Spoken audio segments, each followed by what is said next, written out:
YouTube is your boy Red Crimson Gaming 102. How y'all doing? So, the Sony State of Play came and went, and to me, it was very underwhelming. It wasn't great and it wasn't bad either, but these Sony State of Plays, when I see them, they're more so of been there, done that, played that, samey same. It's the same old thing.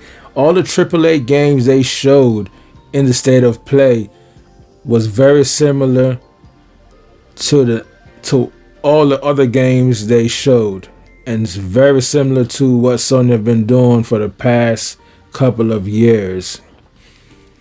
So the only highlight for me was Shinobi Art of Vengeance. I believe that's the name of the game. I'm a huge Shinobi fan. I've been playing Shinobi since the Sega Genesis games, one of my favorite Sega Genesis IP.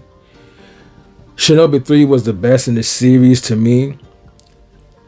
And I just realized something. The Shinobi Art of Vengeance looks just like the Nintendo 3DS game, just with better graphics.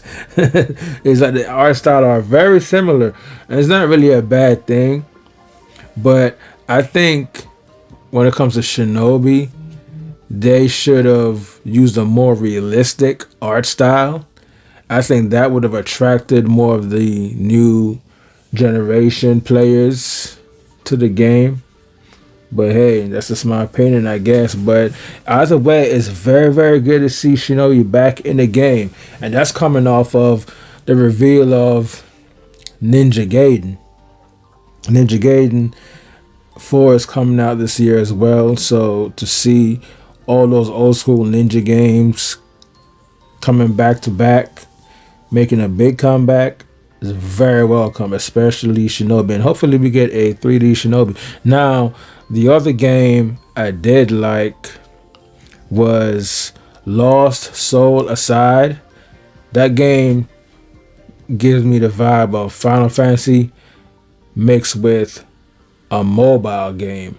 And yeah, it kind of sounds all over the place because I hate mobile games. But the trailer they showed was kind of cool. The gameplay looked kind of decent, but it was kind of hard to judge because they showed the gameplay so fast you really couldn't pinpoint what was going on. So that's one game I would like to keep my eye on and see how it turns out.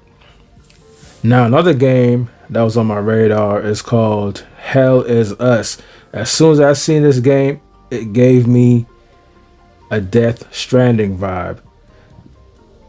Like, this is the game that Death Stranding should have been if it had gameplay and combat. So it really gives me that vibe. All the other games I really didn't care too much for. If you're a Monster Hunter fan, there's a Monster Hunter game coming. I'm not a big fan of Monster Hunter. I think Monster Hunter is a very overrated game, but it keep making it, so somebody out there are buying them. As Sonic Racing, never really played the series. I think I played one Sonic Racing game, but if you're a Mario Kart is right around the corner for the Switch too, so it's kind of pointless to even have a Sonic Racing game on your radar. And there's another final game that really caught my attention too, and they didn't show any gameplay again, but the game looked pretty interesting, was Soras, S-O-R-A-S, Soras. What can I say about that game? It reminded me of Lost Planet on the Xbox 360, which was a pretty good game and spawned several sequels, a part 2 and a part 3 to be more exact. And I actually thought it was Lost Planet, but upon closer looking at it and at the end of the trailer, it turned out not to be a Lost Planet game. So yeah, that's about it, guys. I mean, I can count the games that really interest me on the one hand. And Director 8020 was another game from the developers of Until Dawn and The Quarry.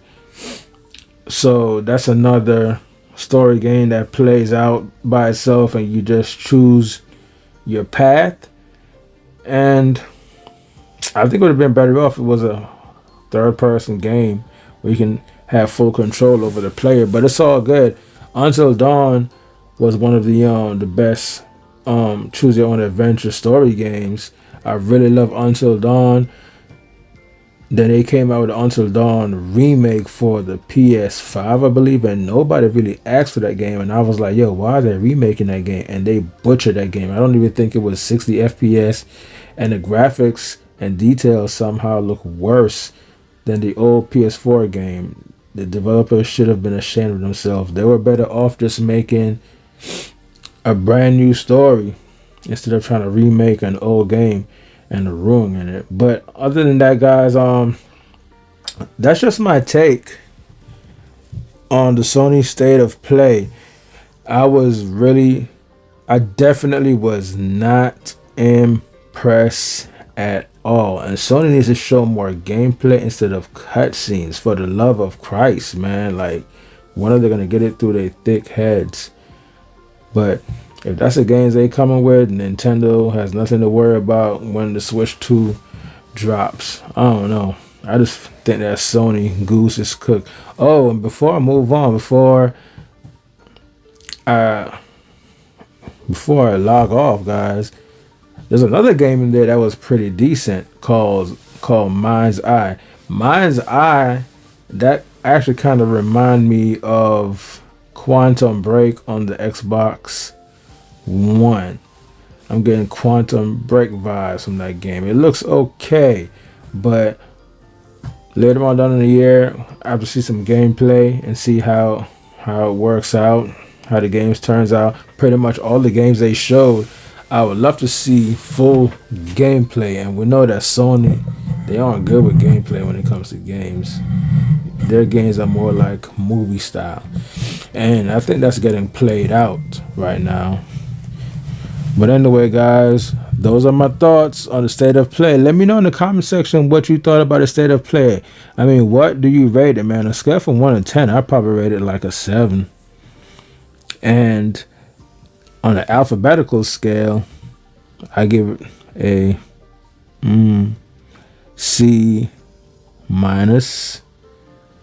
But meet me in the comment section, and you guys let me know what you think about the Sony state of play.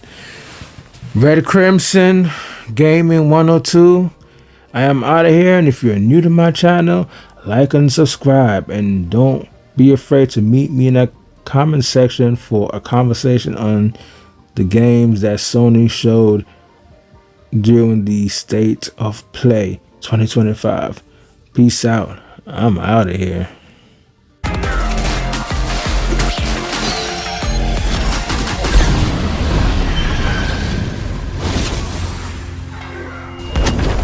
Each weapon a tool, each tool a part of the whole.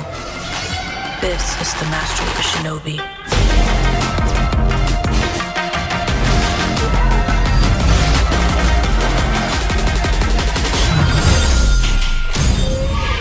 The legend continues.